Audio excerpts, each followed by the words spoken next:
I can't. I got it. Yeah.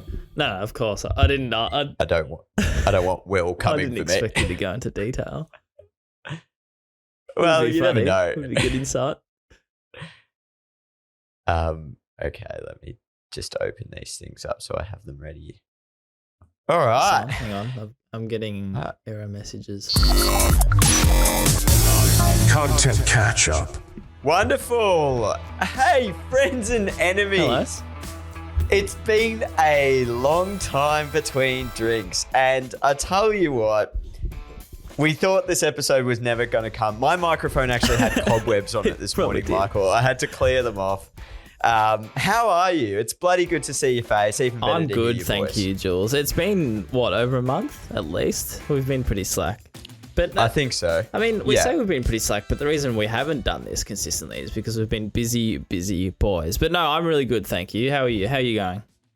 I'm the same. I'm doing really well, thank you. And yes, I think there's been a bit happening, which we're going to recap over the last month. And friends and enemies, if you're going to still tune into the show regularly, I think you need to now understand that our lives have changed, and we are expanding our world and doing a few different things. So we're not going to be as regular, but fuck, we're going to be as fun, if not more fun. I think that's very right, true, but I also like that how great we both were saying how amazing we are, and we feel really good. And there's a bit of we haven't seen each other or spoke to each other for months. I don't know if that's.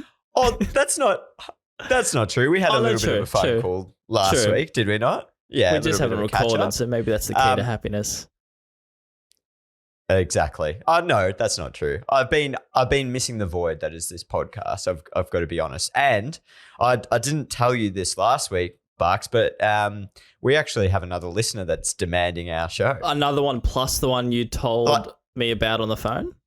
Because you did Yes. Oh, wait. No. Right. This is the one I did tell you then. Fuck. I thought it was a surprise. Just on that, before you go on, do you actually... So the thing with this podcast that I find myself doing is not telling you bits of information that come up during my life because I want to save it for the show. So listeners, I hope you value that, because I do it, and I'm sure you do it too. Oh, absolutely. I've got a couple that I'm going to lay on you today that you don't Start with the listener. So, but start with the listener. Friend of the show, Brad. I found out through the lovely Marnie Olsen-Young that another keen Geelong supporter or Geelong staff member is a listener on the show. So, Brad, if you're listening, we're huge in Geelong. Welcome to the content catch-up. We might have to take this show road trip to about 3 people. Right. To Hoop City in Geelong, good shout. maybe. Can we make it happen? We've got a big arena there, big court. So, Brad, did he say anything about us? Well, he did ask the question, similar to our other friend from Geelong, Jake, as to when the next episode was coming. So you could say this episode is specifically for Jake. True, and Brad. you could. And Brad, that's you share a name with my dog, just in case you're a late listener. But that's just a fun fact for you. So I really like you already. I've heard his parents actually named him after your dog. Like parents do, like with actors and stuff. But just after the Jack Russell from Kilsyth. Yeah, I believe you. Yeah, just in honor of you, to be honest. But Barks, you're the one with some exciting things that have been happening lately. Tell us about your trip to the I've been States. abroad in LA. Well, it's actually I've been back for 2 weeks, so that goes to show that, I don't know, we're busy apart from going to LA. But I was there for work, which in itself is a pretty cool thing, Jules. Like I don't take that for granted. But basically, short recap is that Hoop City is a basketball training facility. There's a basketball trainer in LA called Jordan Lawley that we've got a connection and relationship with. And basically, we brought over 15 of the Hoop City kids to go train with Jordan for 10 days. And it was my and another colleague responsibility to look after these little shits. No, a few of them are little shits. But look after these teenagers. So I was living with 15 teenagers for 10 days. Now, I want to ask the obvious question here. We'll get into details of the trip and all that kind of stuff. But did that inspire you to have children? No. Or B, inspire you not to have children? No, it's a common theme. I said, so we actually had parents on the trip as well. And I made it very clear to them that before this trip I wanted kids, and it's actually ruined my next phase of my life. And I'd have to tell the beautiful Elise that when I got home. So take that. Oh, So she knows. So you're not revealing. No. just on She the knows. show It's that off the you don't. cards. No, it's not Okay, actually. good. It's just I've honestly never been around. Like you've obviously been around a group that big, but never been in charge of it because it's just like getting your head around that it's your responsibility for this kid's safety to get from A to B, let alone like not even in Australia, like in a place that's known to be fairly, I don't know, Violent. Yeah. We were quite lucky because we were in Yeah. Irvine, which is actually, I think it's one of the safest towns in LA, but still, like you don't really know that and you want to err on the side of caution. So, yeah, it was a lot of learnings from it. It was good though. Oh, that's good. Now tell us about your personal highlights. Take away the kids, obviously. What did you enjoy most about the trip? The culture of like the basketball gym. Like I think I want to talk a bit more about this later actually, but the Americans that have like just a very like they celebrate each other a lot more and it was evident in the 10 days that I was in the gym. Like I feel like anybody could walk into that basketball gym wearing whatever they want, doing whatever they want, and there's no sort of like environment where you tear people down or like our Australian sort of culture is to bag people out or sort of be like, oh, what's he wearing or what's she wearing? Whereas for them, it just felt very like positive and welcoming. I know it sounds really wholesome, but I did feel that, which I found really cool actually. I think that's one thing we've maybe touched on before in terms of even like the comfortable. I don't know how comfortable they are with like. I don't think comfortability is a word. Anyway, well, it's like themselves. I think how comfortable they. Yeah, and even with like promoting their work and putting themselves out there and like posting about it and saying this is them, they're so much better of it because they don't have as much tall poppy syndrome as Australians do. So then you get to a space like the gym where they're just trying to work with each other and make each other better.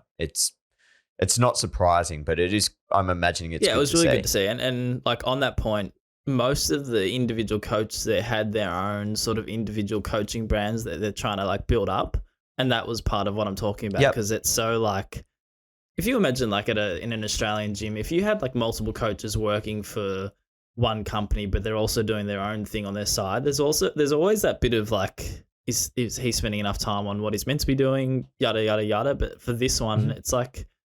There's more of an understanding to like, hey, you chase what you're passionate about. You do your own thing as long as like you're providing us with what you're meant to be providing. Us will celebrate you. So, yeah, that was just a cool little takeaway. Did you? I think we spoke about this a little bit on the phone, but you mentioned you got to meet some content producers over there as well. So despite my role obviously being in content, you might not know that, Jules, but yeah, I'm a content creator usually. But no, so over in the States, they actually Jordan, who's the basketball trainer in the States, he hired an external media team that included.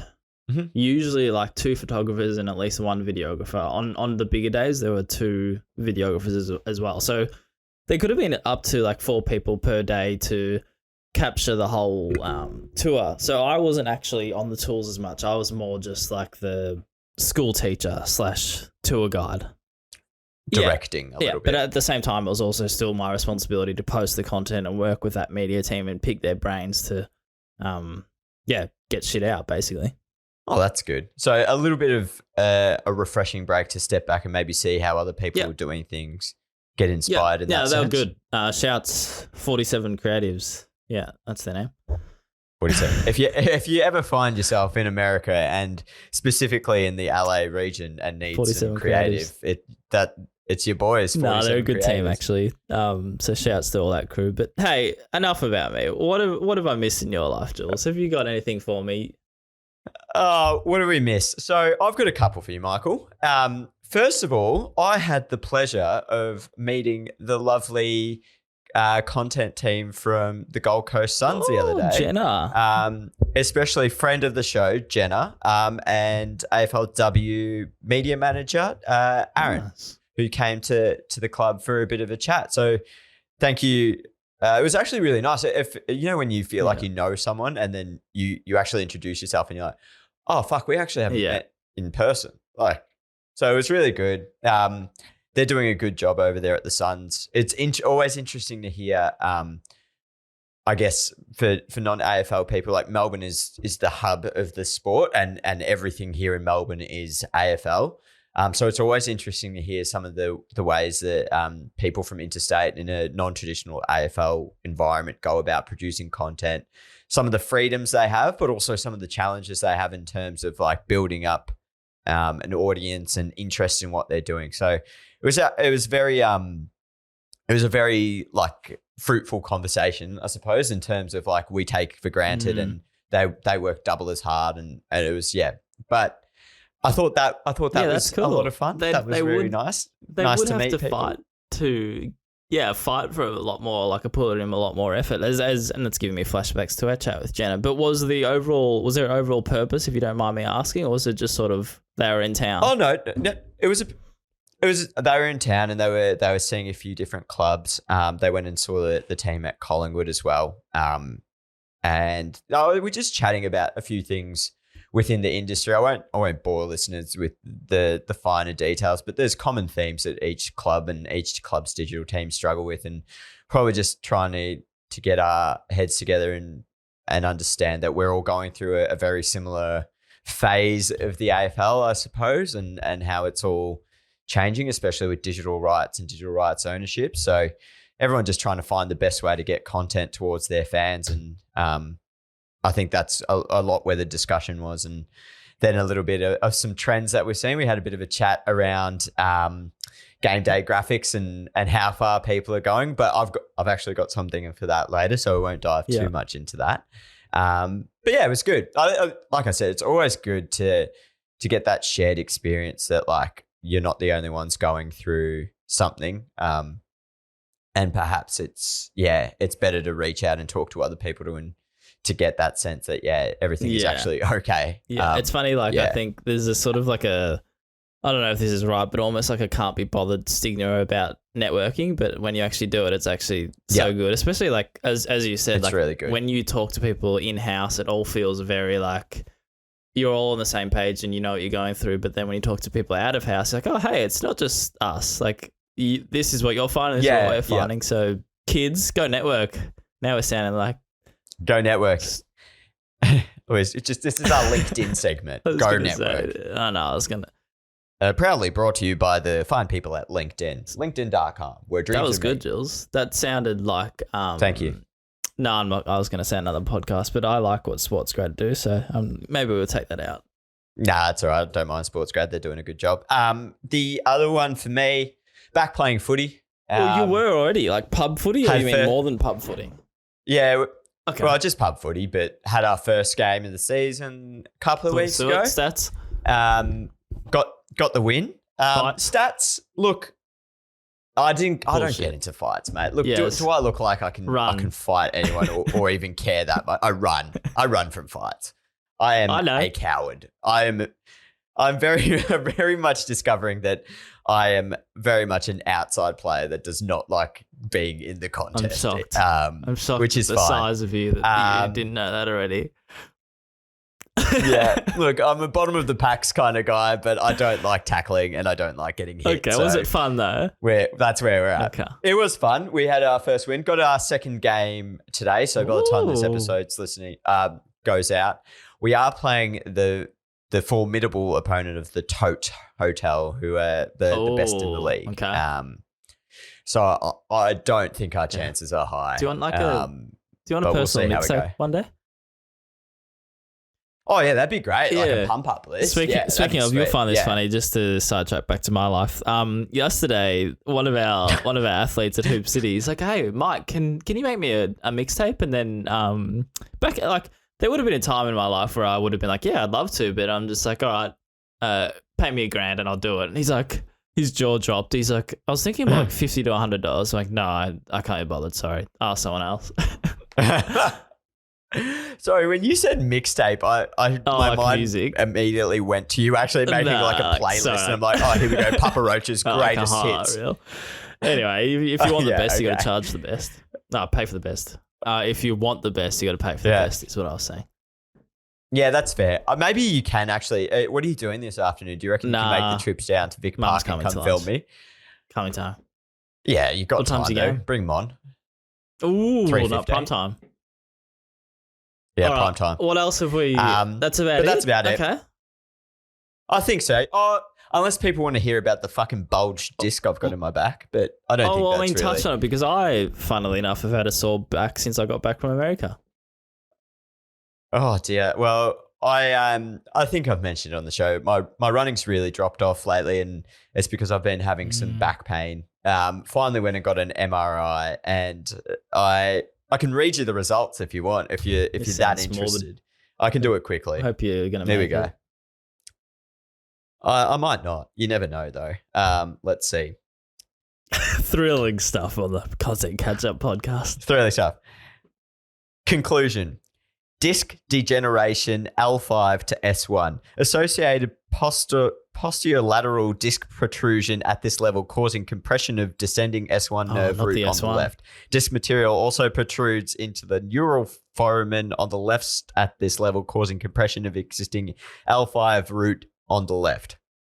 Somewhat asymmetrical disc bulge L4-5, more pronounced towards the left, causing early foraminal narrowing on the left and early contact with descending L5 nerve root on the left. So there's some shit going on that nobody's going to make sense of. Yeah, my back's fucked, basically. Hey, Casey, if you're listening, what the fuck does any of that Casey mean? Sim. Sorry. It's been that long. It's been that long. I forgot our main only listener.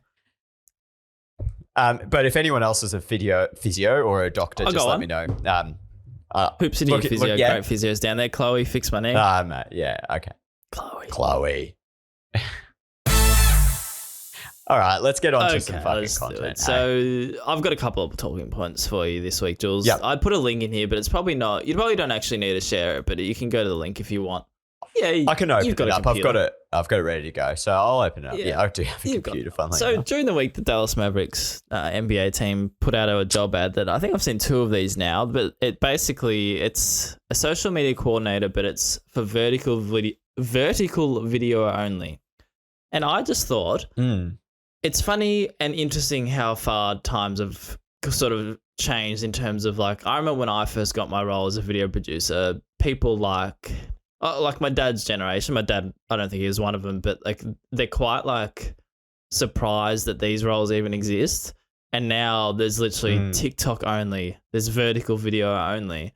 And I thought it'd be interesting discussion point to see sort of like the positives and negatives of this. So like what I mean is like, do you think a job being so, it's not narrow-minded, but if you're only making TikToks, do you niche. Do you think that's actually a benefit to the creator? Like one positive would be more jobs. You're sort of another positive I thought of would be there's a clear representation of your value. So if you're a TikTok only, for example, you can see what you've helped the Carlton Football Club grow in TikTok. But then the negatives is just variety, I think. Yeah.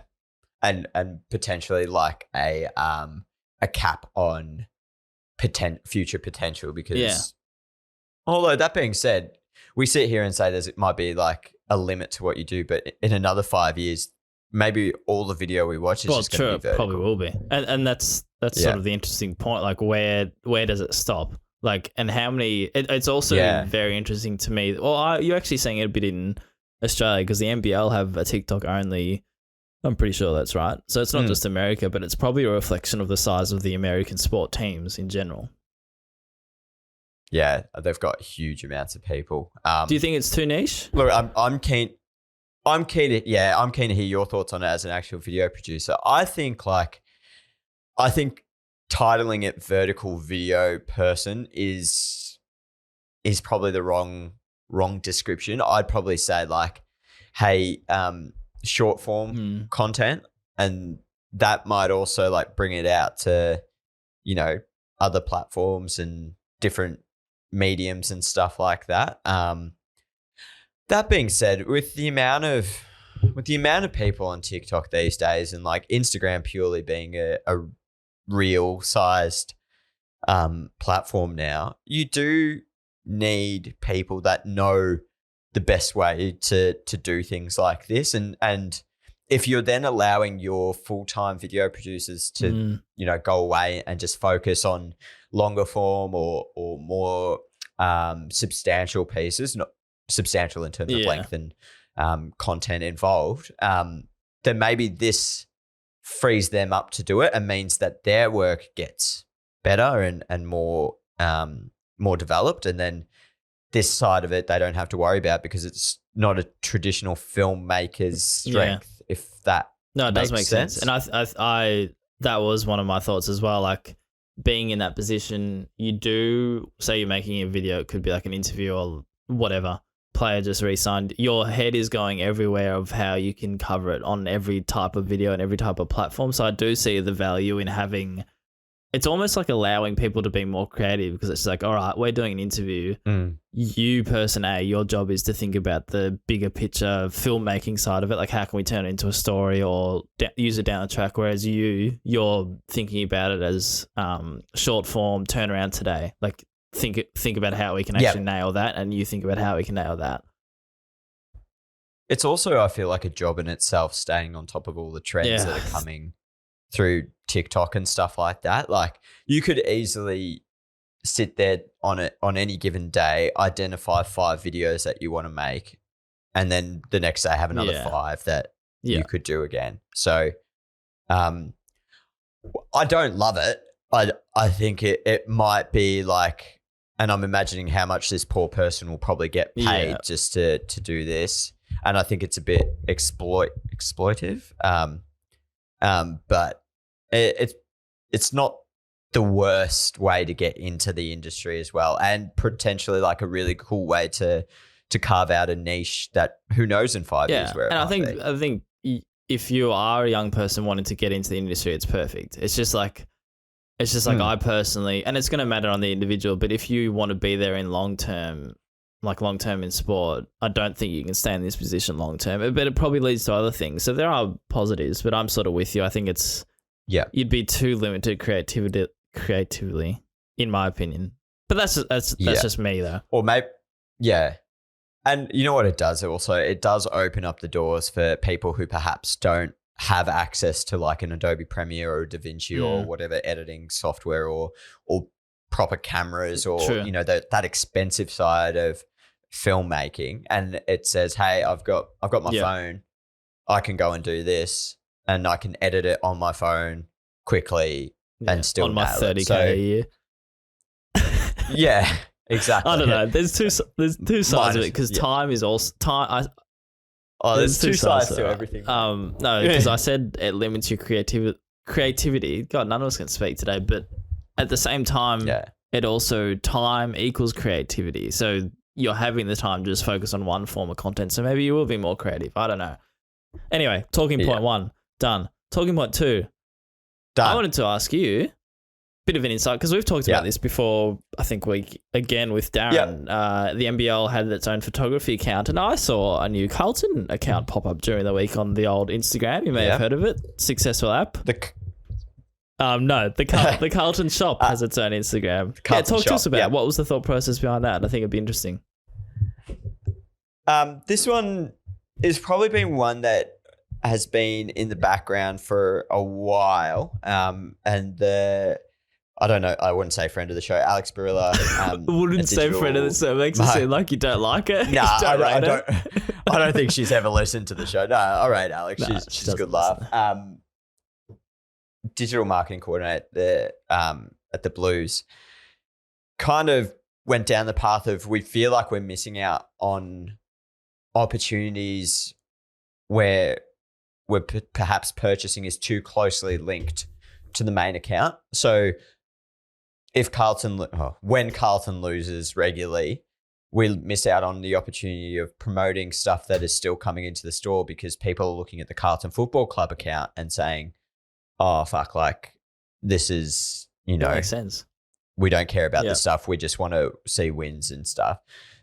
We know it's not going to have a huge audience. However, it is a platform where we can share latest clothes, like behind the scenes of shoots, perhaps a different tone of content as well. Like it's not going to be football related. It's going to be a little bit more fun, a little bit more fashion focused, a little bit more lifestyle focused as well. Show people how they can wear Carlton stuff in every day without feeling like an absolute nuffy, all that kind of stuff. So in its very early days, but we'll see how it goes. Like it doesn't cost us anything but time at this stage, which is, I know time is money and all that kind of stuff. But if in the future it has its own legs and we can get someone to really, do stuff day to day, which is what the point we're trying to get to, then, there's huge potential for it. I don't think there's any harm in trying it. And I think that's actually a really, really like valid point the way you explain that, because you are missing it's only one area that you're missing out on, that because everything's so results based. So you're right. Like people will be like, I don't give a shit about a new t-shirt. You just got down by 20 points last night. But interesting. Okay. My last point on that. Why do people like this is not a stab at you, because I know old mate Edwin hates it. But why do you think, and where do you think it began, that when you start an Instagram page that you've got to make like a 6-page grid to start it? Oh, don't. Let's take you out of it. Yeah, Why do you think people still feel like they have to do it? Because I have never seen it proven. If I've clicked on it, I've never seen one that has looked, I don't know, like I just don't get, there must not be anything that says it works. Like why do people think they need to do it? I think if executed really well, you could have 6 blocks of content that look really cool and like together make something good. But to Edwin's point regularly, and I hate agreeing with him, it's actually you can see it in your expression. People don't go to the profile as much anymore. They just need to see stuff in the feed. So if you're having one of those big 6 block posts, you need to make them make sense. And even if they did go to your page, it only works once every 6th post or once every 3rd, whatever it is. Yeah. Like it just doesn't seem, I just think it's more funny than anything, because I know Edwin hates it, but yeah. Who knows? Yeah. Who knows?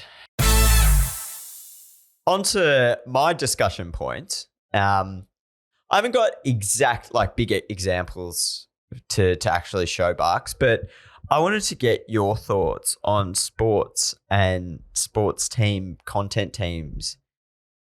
Is content getting too wholesome? Too wholesome.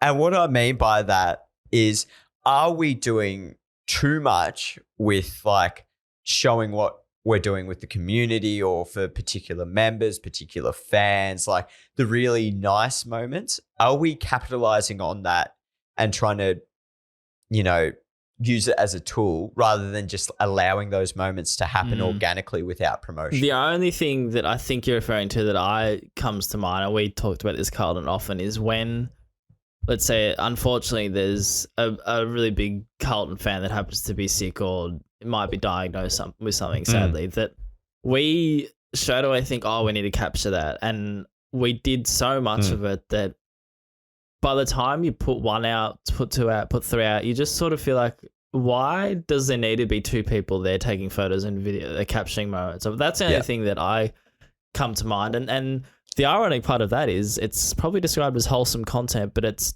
not really, because they should be doing that without the cameras, and people might be guessing, are they doing it without the cameras? Yeah. That's my point. I think I love the idea of bringing people into the club, especially, sick kids or elderly members that have been part of the journey for so long, or, people going through rough times, anything like that. I love bringing them in and surprise and delight and all that kind of stuff. I think it's one of the nicer parts of the job when you get to see the enjoyment on their face. I just think like that's it. That's what it is. Like it's for that person, and we don't always need, as an industry, to be capitalizing on something like this and promoting it. Like let the person have their moment. Even to the point, like, so speaking to our fan engagement manager yesterday, and they had a signed Guernsey that they hadn't given away through a competition. Most sports teams do competitions as data grabs. I'm sure that's not a surprise to anyone listening. And they were worried that they'd missed out on getting a competition organized to give away this Guernsey.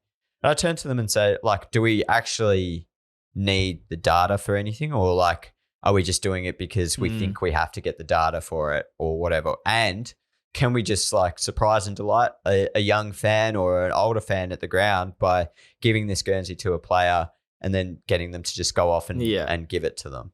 And they were like, oh yeah, we can do that. Can we film it? And I said, no, let's not film it. Like, let's just make it a really special moment between the two.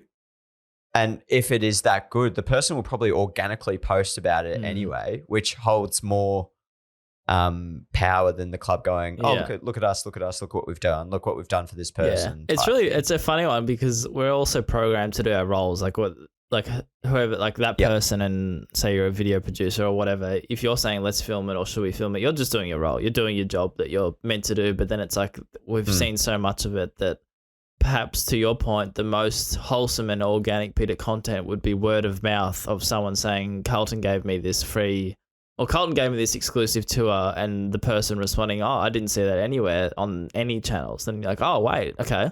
That's probably the best thing that can happen. I don't know. It's strange though. Yeah.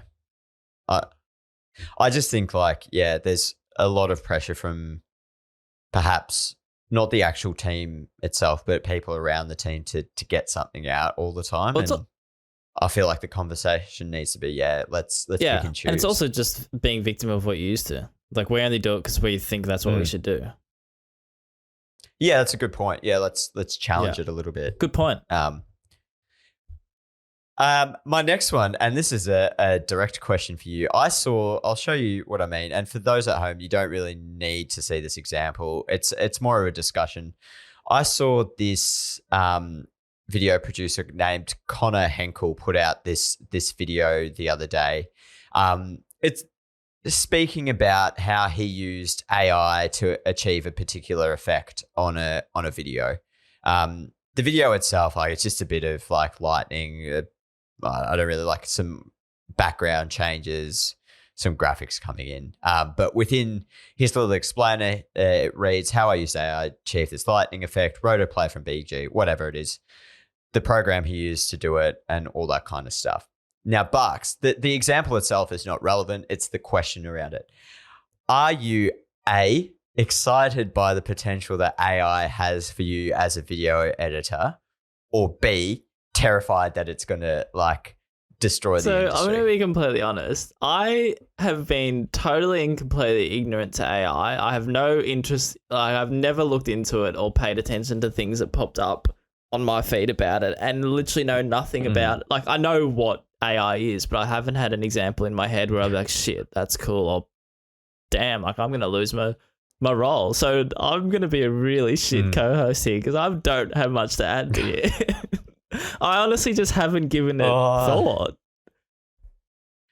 Well, okay, like, are you worried in any sense that your skill set that you spent years and years building up, and all the little tips and tricks that you've learned along the way, the shortcuts, this is how you do this, that they're just getting replaced with plugins that now allows everyone to just, auto produce stuff? I'm not worried at all because I haven't thought about it at all. But that's probably a reflection on not being worried about it, right? It's not being worried about it. Ignorance is bliss, isn't it? I'm probably of the opinion that humans can still develop. Oh, can they still develop quicker? Like, this is a real ignorant thing. Maybe not ignorant, but it's just like, if they learn my skills, they will learn the skills I've got now. I'll just learn new skills.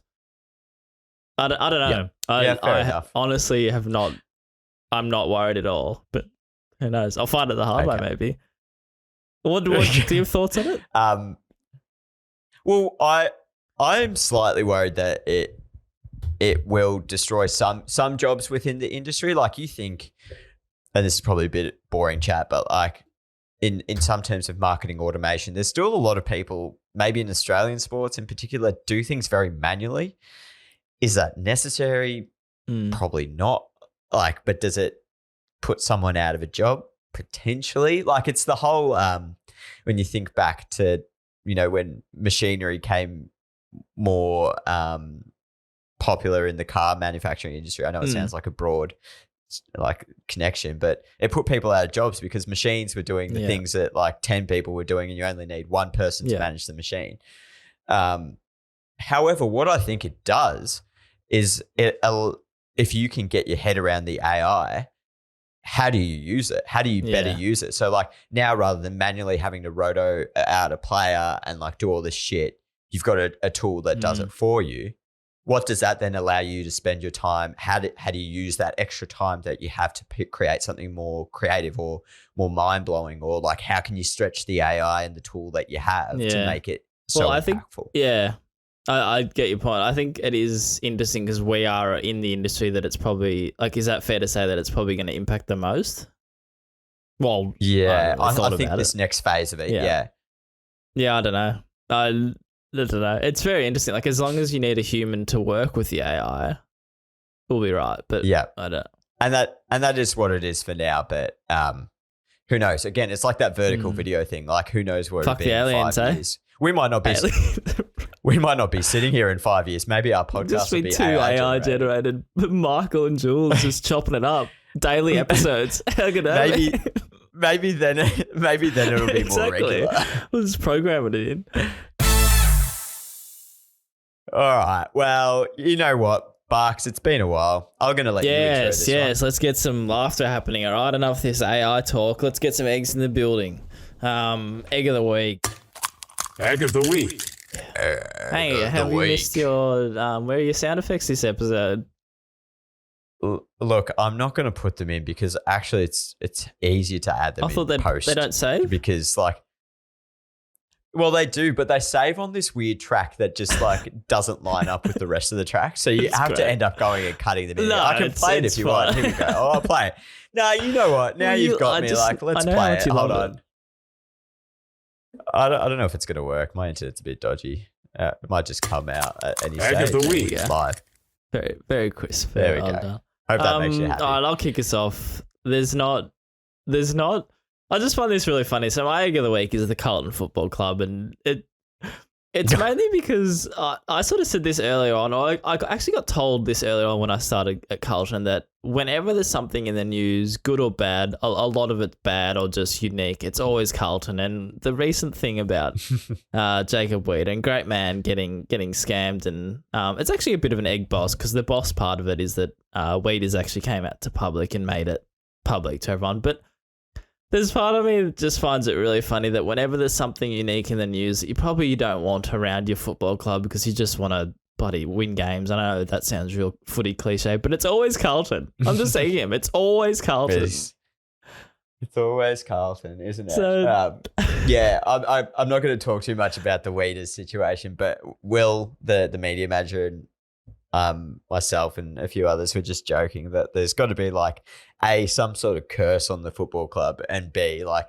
he's got to have this sheet of bingo of like just weird shit. It's so true. Is that happens? I'm like, what else is on your list? And he's like, honestly, that's not even top 5 of things I'm concerned about. It'd be great if we had Beast, the club historian listeners. It would be great to actually get him to list like the unique things that have happened to the Carlton Football Club. He probably wouldn't enjoy it, but I would.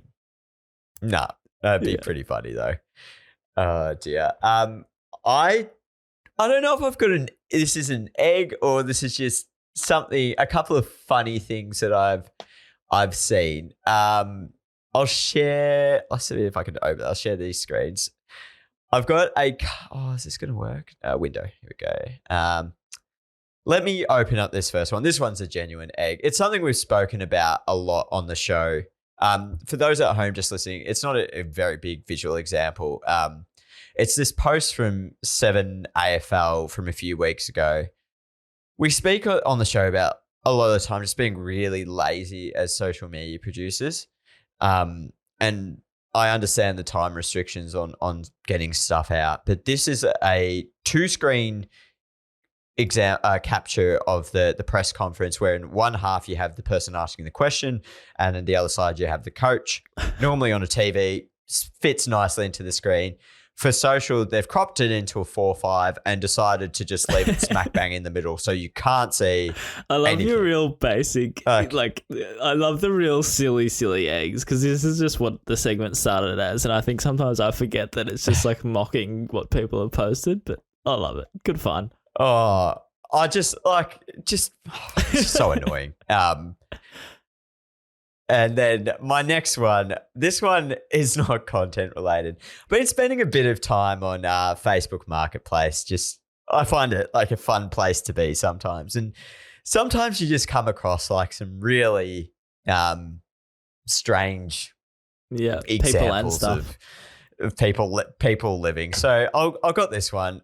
Like, I'm not looking for a dog kennel, but the post is for a large dog kennel. And to demonstrate how large this dog kennel is, the person has posted a photo of themselves crawling into the dog kennel, their ass just hanging out, and for some reason they're topless. The topless bit's funny. That's just smart marketing. Yeah. People are going to ask that. They're going to wonder the scale. Yeah. So a bit of an egg because, like, not necessary, but also maybe a slight egg boss because you're right. Yeah, like, it got my attention and I'm not even buying a dog house. There's actually, I think Facebook Marketplace is like one of the bigger, like, there's so many Facebook pages dedicated to it. And I listen to a podcast, shout out Kick It Forward podcast. Actually, I think they just do half their stuff on Facebook Marketplace. So it's not just you finding eggs in the world. Well, that's good. I don't know if this is I got one more. It's a you quick told one. me you had none. I know I came into this saying I didn't have any, but they're not like, I think they're just quick ones. So I want to get your thoughts on this. I'm not sure if it's an egg or a boss. This is a, oh shit, sorry, I just closed that. What is that? Stop sharing. One second. This is an ad that I saw on Twitter. It's eToro, which I believe is some sort of investing program, and it's a campaign they've done with the Australian Wallabies. The tagline is "We're always getting clipped," and the hashtag is #don't get clipped. So for those at home that are familiar with Photoshop, when you don't fill up the entire window or the entire canvas on Photoshop, it gives you that transparent background, which is that black and white kind of squares that we're probably all familiar with. So and that's clipped, right? Like the image is clipped. Yeah. Because it's not taking up the entire screen. So eToro have used this particularly niche design reference in their ad. Oh, okay. So I literally just yeah. So it takes a while, right? Like, so the image that they've posted as part of their ad looks like it's incomplete because it's got the wallabies in, like, let's say 3/4 of it.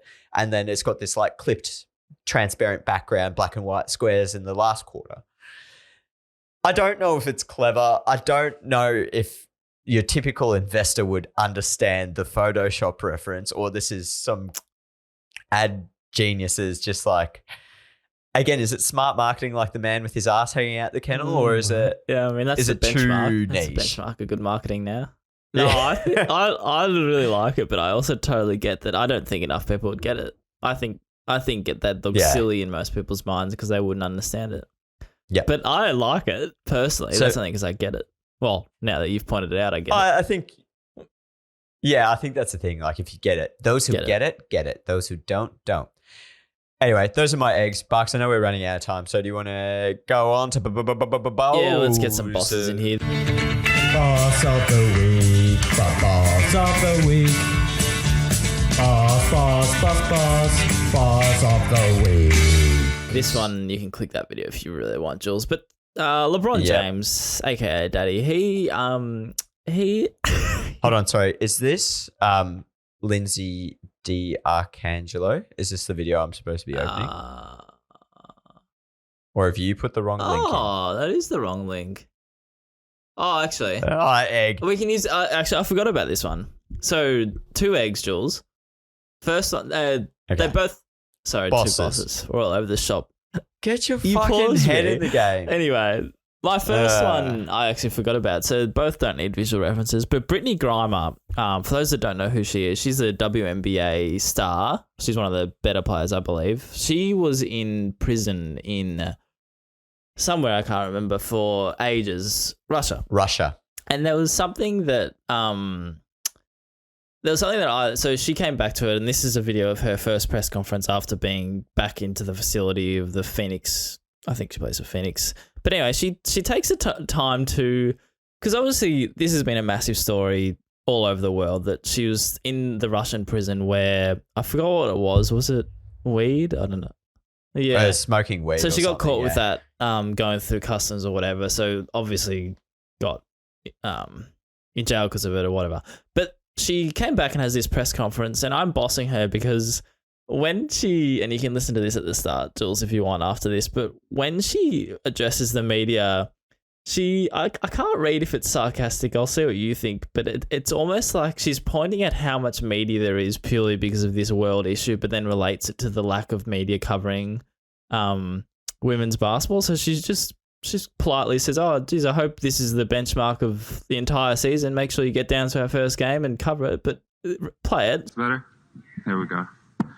Ooh, a little different than basketball press conference. A lot of media in here today. I guess I'm going to start with y'all today, right now.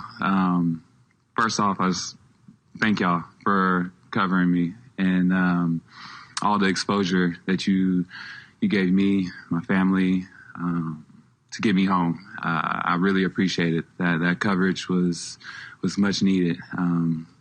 I would like to encourage all of you to be at our first game as well, and the whole entire season, covering not only the Phoenix Mercury, with the best fans in the league, but the whole entire... See how it's serious, but it does sound sassy in a way.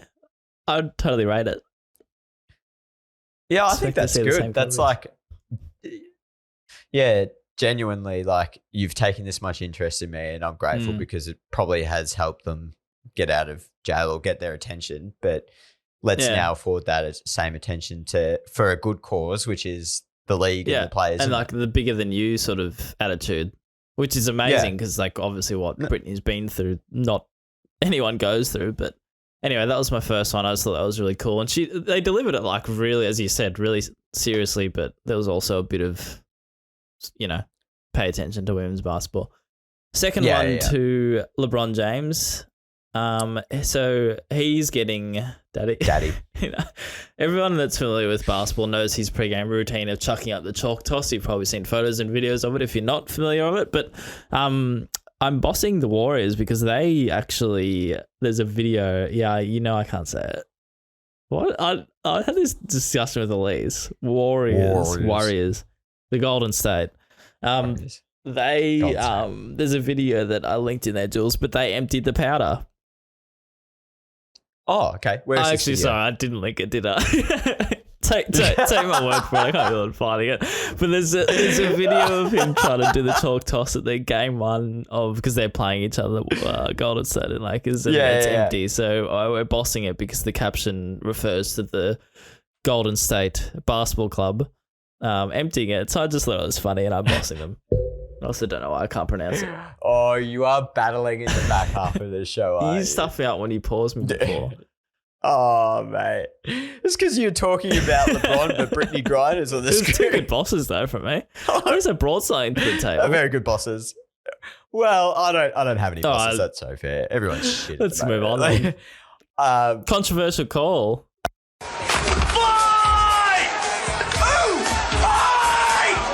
Controversial. Say it. Controversial call. Julian, do you have anything? I've got one for you. You want to start? I guess I'll keep rolling, seeing I'm the bloody one speaking on the podcast.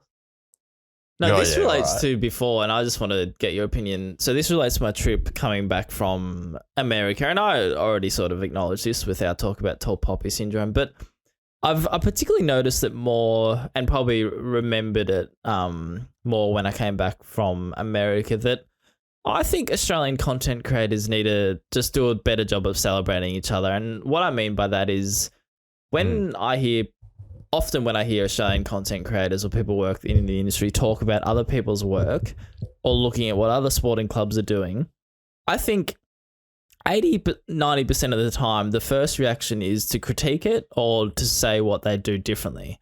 And I'm a bit over it. Like, I think it's just such a little thing we do, but such a reflection of the culture of like a team or a club. And this is not a go at Carlton at all. It's everywhere. Like, it's what I've noticed from other people as well. But I just think we need to do a better job of acknowledging what they like about other people's work, especially when it's something different. Because more often than not, I think straight away people will be like, oh, like gee, I do this differently. Oh, I don't like that. Oh, I think this works.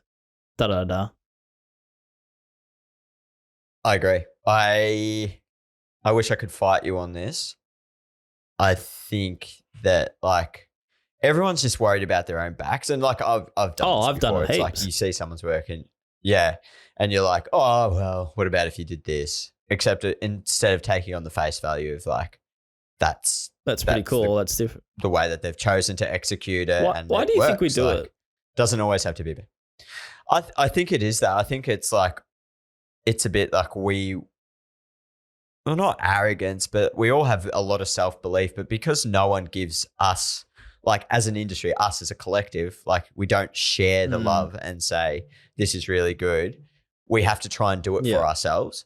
So we're always looking to say, oh, this is what I would have done in terms of like making it better and whatnot. But it's not almost necessary. like we all just want to be the best at what we're doing. So we're too stubborn or like better, some other word that describes that better about not doing it first, almost saying like almost trying to prove that this is what I'd do differently, but hey, at least they tried, like sort of thing. I don't know.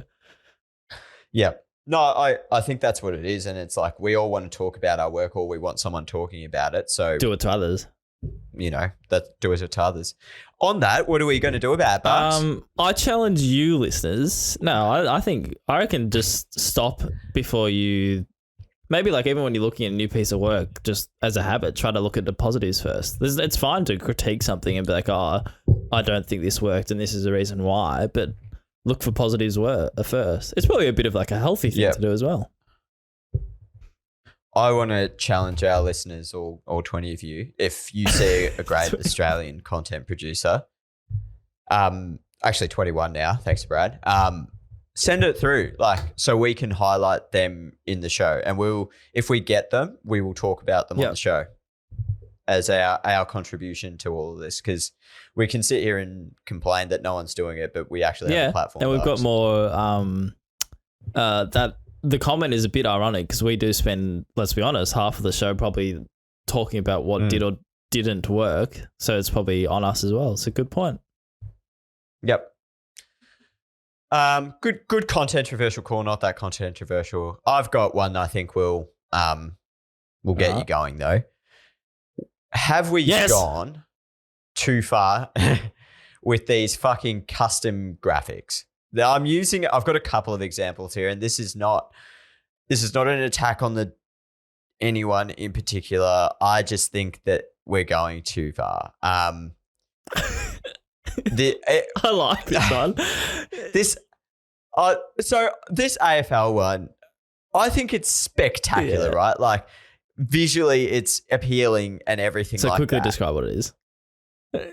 So it's the graphic is announcing the 19th team in the AFL League. It's got Tasmania fully covered in trees with this massive a footy ground just smack bang in the middle of it. This oversized flagpole with a Tasmanian footy flag on it, and this boat heading across to the island. Now, my problems with it. Actually, I'll change my mind. I dislike it. I think my problems with it is I just think it's a bit unnecessary. Like, we don't need to have these fucking epic, like, movie style posters for absolutely everything that we do, because it just ruins the impact of them when you just start to see them all the time. That's one problem. I also have a fucking, from a design perspective, I have a fucking problem with the size of the fucking Sharon on this boat. I didn't even know that was a Sharon. Like, it's massive. Sorry, like, if you're going to do this, like, can we talk about perspective? I'm going really hard. I think this is a great graphic. I don't think it's always necessary. And I think it's just becoming too expected now. Like, we talk about people jumping on trends too much. And, like, I think this is what ruins it for me, is that, like, rather than using for impact, they become like expected. Oh, we're just going to do this. And that's when, like, expected. And I've got an example of a horrible one I've seen. What the fuck is this? Oh, I don't know what this is. Is that a player? It's like some. I don't know. I don't know what this is. I don't want to think about it. It's one of the worst examples. Like, just you don't have to. Like, You know what I mean? Like push yourselves to do stuff, but like you don't have to do it. This is like some 300 style graphic with the caption, "Let's beat the rats." Like what the you know the fuck? worst ones? These are the worst ones when there's like a mascot of a rat or they call the tigers and you're like, oh, let's have some guy like fighting a tiger. That'd be cool. Well, this is one of the points that we're discussing with the Suns. The Suns are a beachside town in Queensland, and they're like, oh, you know, everyone just puts a fucking beach in the opposition graphics, and they're like, oh, that's the Suns. And it's like, it's so true though. It's I think I really do get your point. Like, I don't know.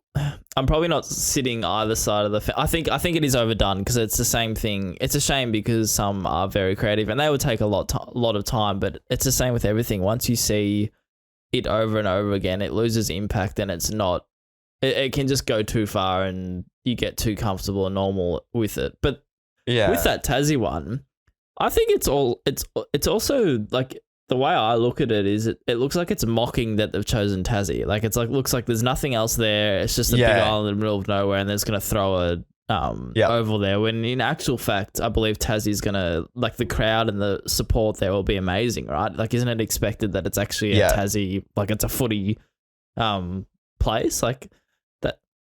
I don't know, that. It's kind of condescending. It did feel condescending. Like, I think to your point about it overall, though, it's probably just overdone. And I think I wonder how much time people are actually spending on this when they could just. I do understand it's challenging. Like, what do you do? Like for a game day graphic, I agree, and like some of them are very good. Like we've seen so many good examples. I just think like if you're not. It always comes down to anything that you're doing, right? Like if you yourself are not sold on the idea, you're not going to sell others. Like, and I don't want to rip on this designer because I actually like a lot of this AFL one in particular. And I think that AFL in general do so much good work. I feel like this one though.